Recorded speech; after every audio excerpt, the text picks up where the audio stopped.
मैं बहुत ईमानदार आदमी हूं, मैं आपको बता दूं, और बहुत ईमानदारी के साथ काम करूंगा। वो जो उद्देश्य जो लोग लेके आते हैं राजनीति में, मेरा वो उद्देश्य नहीं है। मैंने बहुत अभाव देखा है, बहुत एक गरीब किसान परिवार में मैंने जन्म लिया था, कुदरत ने साथ दे दिया।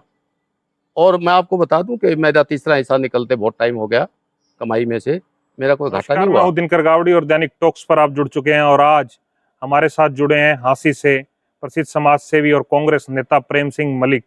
और आपको बता दें कि प्रेम सिंह मलिक के बारे में वैसे तो सभी परिचित हैं, और जो प्रेम सिंह मलिक के बारे में नहीं जानते उनके लिए हम बता देते हैं।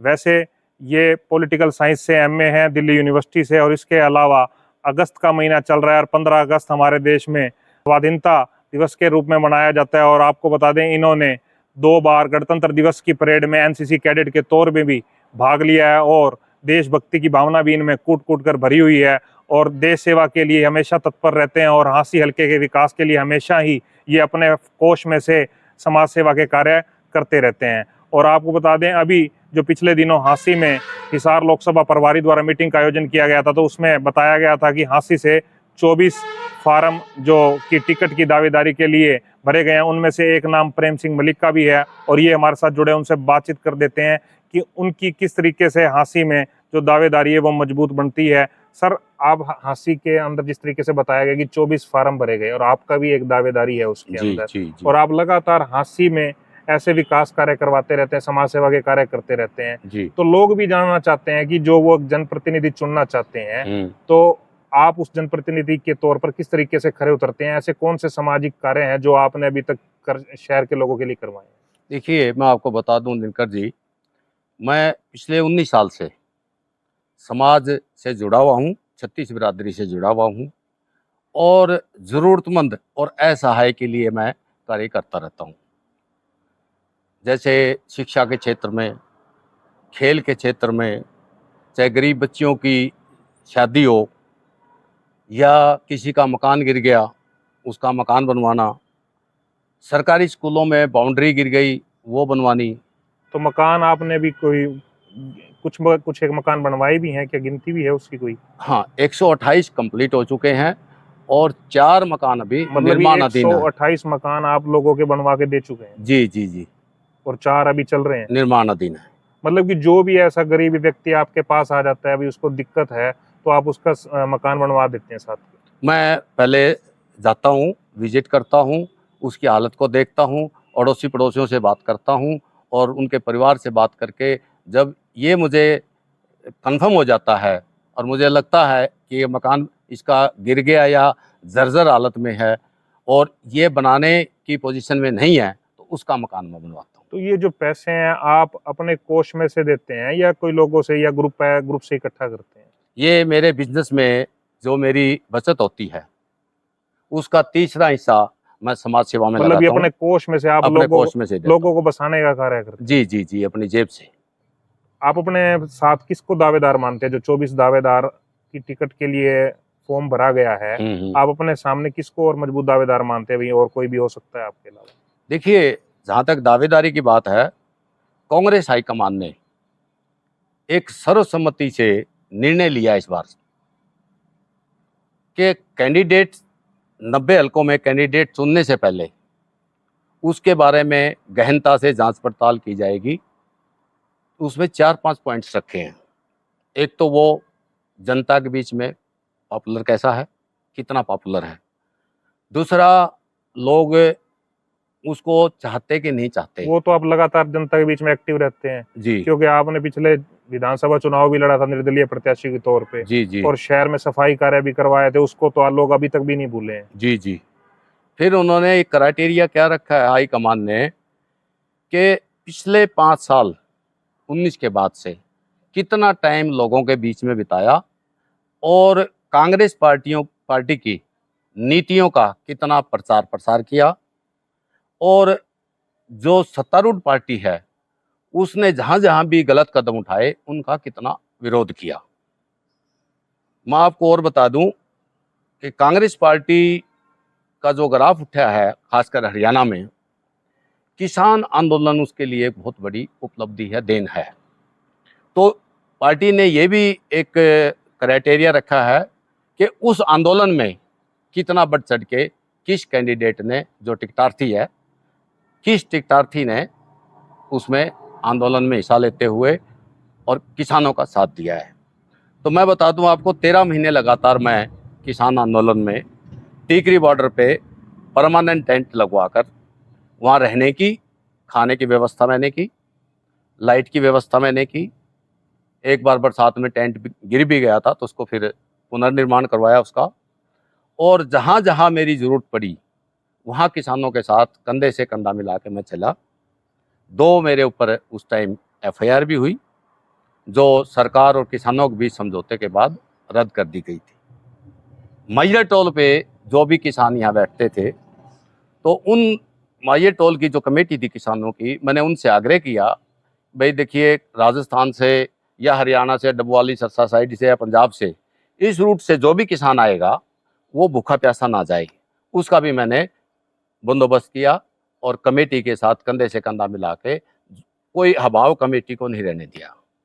मतलब कमेटी की हर तरीके से आपने मदद की। हाँ, इसके बाद एक क्राइटेरिया था जो हमारे महिला खिलाड़ियों के साथ, हमारी बेटियों के साथ जब बर्बरता हुई जंतर मंतर पर, उसमें भी मैं अपनी टीम के साथ वहाँ उनके बीच में रहा, साथ दिया, आवाज़ उठाई।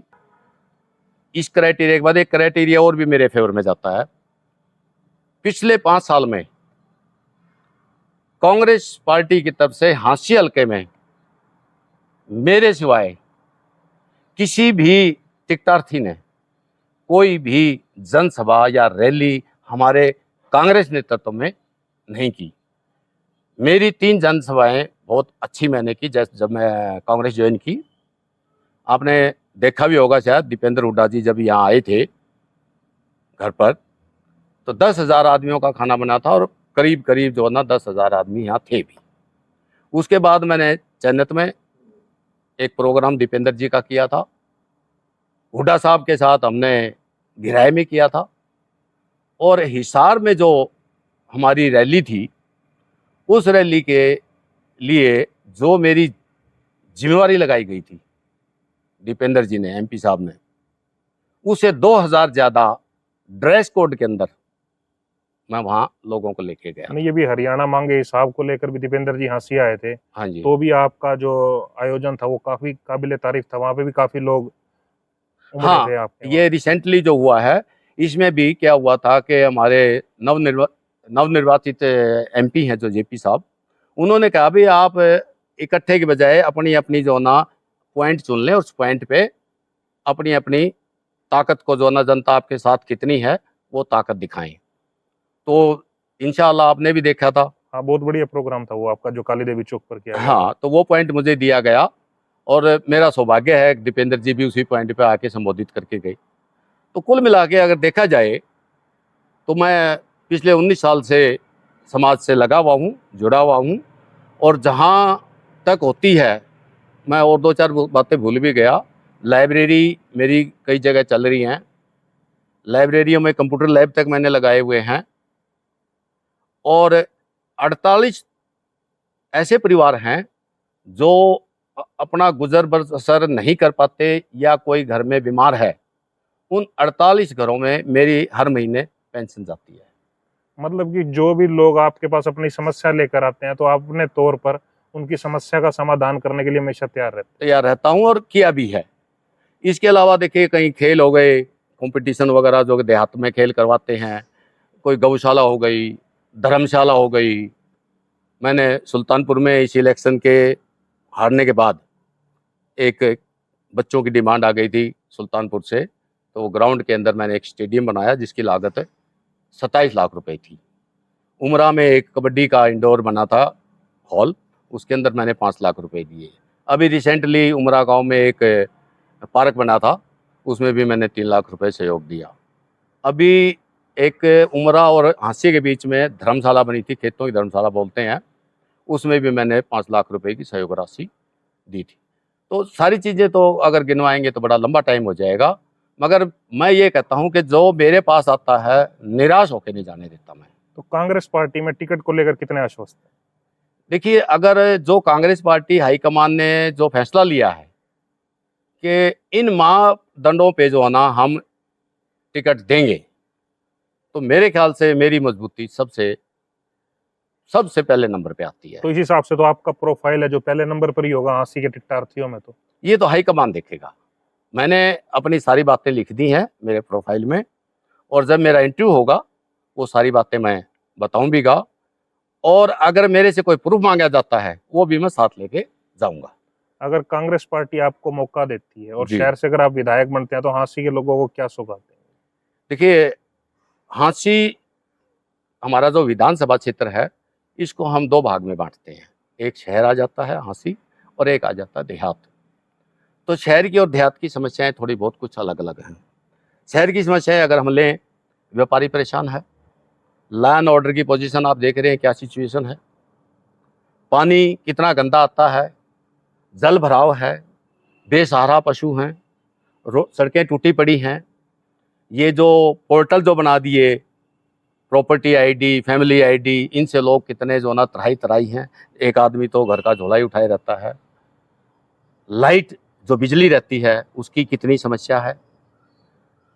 स्टेडियम हमारे खेल के लिए यहाँ नहीं है, अस्पताल अच्छे यहाँ हमारे पास नहीं है। तो शहर की लगभग एक व्यापारी वर्ग को मैं आपके माध्यम से आश्वासन देना चाहता हूँ कि मैं भी दिल्ली में व्यापारी हूँ, तो व्यापारियों के हित को मैं बहुत अच्छी तरीके से जानता हूँ। हांसी के तमाम व्यापारियों को मैं आश्वासन देता हूँ कि किसी भाई को किसी भी किस्म की दिक्कत नहीं होगी। काम करना मुझे आता है, काम लेना भी मुझे आता है। और फिर आ जाता है देहात का क्षेत्र। देहात के क्षेत्र में सबसे जो बड़ी समस्या है वो पानी की है, चाहे वो सिंचाई का हो चाहे पीने का हो। तो मेरा लक्ष्य ये है कि जो भी नहर हमारे हांसी हलके में सारी आती हैं, हर नहर में महीने में 2 सप्ताह पानी चले, और पानी पूरा चले। ये नहीं आधी आधा आ गया भाई, किसी को मिल गया किसी को नहीं मिल गया। मतलब कि पानी की समस्या रहनी नहीं चाहिए। हाँ, तो वो अगर नहर महीने में 2 हफ्ते अगर चलती है लगातार, तो या लगातार चलते हैं या एक हफ्ता छोड़ के एक हफ्ता करते हैं, महीने में 2 हफ्ते अगर मिल जाते हैं तो पीने के पानी की समस्या भी नहीं रहेगी और सिंचाई के पानी की भी समस्या नहीं रहेगी। फिर गांव में कुछ खेलों के लिए, स्कूलों के लिए, आपका हेल्थ के लिए हेल्थ सेंटर्स होते हैं। मनरेगा जो मजदूर हैं उनको काम नहीं मिल पाता, किसान को समय पे खाद बीज नहीं मिल पाता, बिजली की समस्या भी गांव में रहती हैं। ये सारी समस्याएं जो है ना, मैं कोशिश करूंगा और मेरा लक्ष्य भी है। मैं बहुत ईमानदार आदमी हूं, मैं आपको बता दूं, और बहुत ईमानदारी के साथ काम करूंगा। वो जो उद्देश्य जो लोग लेके आते हैं राजनीति में, मेरा वो उद्देश्य नहीं है। क्योंकि मैंने बहुत अभाव देखा है, बहुत एक गरीब किसान परिवार में मैंने जन्म लिया था, कुदरत ने साथ दे दिया। और मैं आपको बता दूं कि मेरा तीसरा हिस्सा निकलते बहुत टाइम हो गया, कमाई में से मेरा कोई घाटा नहीं हुआ। मेरा हर साल कुछ ना कुछ एसेट बनती है, कुछ ना कुछ प्रॉपर्टी मेरी फिर भी बनती है। बहुत बहुत धन्यवाद सर। थैंक ये थे प्रेम सिंह मलिक, जो कि जिस तरीके से जो ये बात कर रहे थे, ऐसा लगता है कि ये हर समस्या को बहुत बारीकी से इन्होंने मेजर किया है और बहुत बारीकी से इनको देखा है। और आप इनको कांग्रेस की टिकट पर किस तरीके से देखते हैं? अगर ये कांग्रेस की टिकट से चुनाव लड़ते हैं तो आप अपनी राय हमें कमेंट करके जरूर बताएं, और जुड़े रहें दैनिक टॉक्स के साथ। हमारी वीडियो को लाइक, शेयर और कमेंट जरूर करें।